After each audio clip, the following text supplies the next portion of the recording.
কথায় আছে, অন্যের জন্য গর্ত করলে সেই গর্তে নিজেকে পড়তে হয়। এটি যেন ভারতের জন্য বাস্তব উদাহরণ। ভারত তার প্রতিবেশী রাষ্ট্র বাংলাদেশ, পাকিস্তান ও চীনের সাথে সম্পর্কের অবনতি একেবারে তলানিতে গিয়ে ঠেকেছে। মোদী সরকারের ভুল সিদ্ধান্তে এবার ভারতই হয়ে যাচ্ছে টুকরো টুকরো।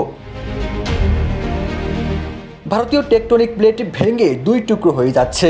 এর ফলে যে কোনো সময় ভারত ভেঙে দুই টুকরো হয়ে যেতে পারে, এমনটি জানিয়েছেন ভূতাত্ত্বিকরা। কিন্তু এমনটা হলে কি হবে? বিজ্ঞানীরা বলছেন, লাদাখ, হিমাচল প্রদেশ, উত্তরাখণ্ড, সিকিম, অরুণাচল প্রদেশ ও উত্তরপ্রদেশের একাংশ ভারতের মানচিত্র থেকে মুছে যেতে পারে। ইতিমধ্যে এই প্রক্রিয়া শুরু হয়ে গেছে। সম্প্রতি এক সম্মেলনে বিজ্ঞানীরা দাবি করেন, এই মুহূর্তে ভারতের টেকটনিক প্লেট ডিলিমিনেশন প্রক্রিয়ার মধ্য দিয়ে যাচ্ছে। দেখা যাচ্ছে গভীর নিম্নাংশটি অগভীর ঊর্ধ্বাংশ থেকে বিচ্ছিন্ন হয়ে যাচ্ছে। ইউরেশিয়ান প্লেটের সঙ্গে ধাক্কাধাক্কির ফলে এমনটি হয়েছে। তবে এই বিচ্ছিন্নতা খুব সহজ পদ্ধতি নয় বলেও জানায় বিজ্ঞানীরা। RICL TMX, যুগের পর যুগ স্থাপনা থাকে মজবুত। চীনা বিশ্ববিদ্যালয়ের ভূতত্ত্ববিদ লিন লিওরের নেতৃত্বে একদল গবেষক পরীক্ষা করে দেখেছে দক্ষিণ তিব্বতের ভূকম্প সংক্রান্ত তথ্য।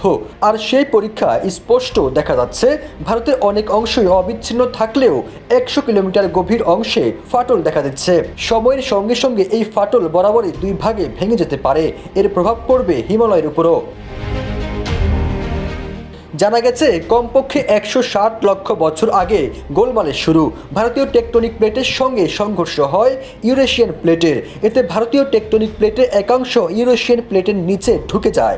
এতে ভারতীয় টেকটনিক প্লেটের কিছুটা অংশ হয়তো ভাঁজ পড়ে যায় কিংবা কুঁচকে যায়। বিজ্ঞানীরা জানিয়েছেন, গবেষণা আরও এগোলে এই সংক্রান্ত আরও বড় ছবি পাওয়া যাবে। তখন এই বিষয়টি সম্পর্কে নিশ্চিত হওয়া যাবে। তখন ভারতের ভবিষ্যৎ সম্পর্কে আরও স্পষ্টভাবে জানা যাবে। ফিরোজ আলম, জায়জায়দিন।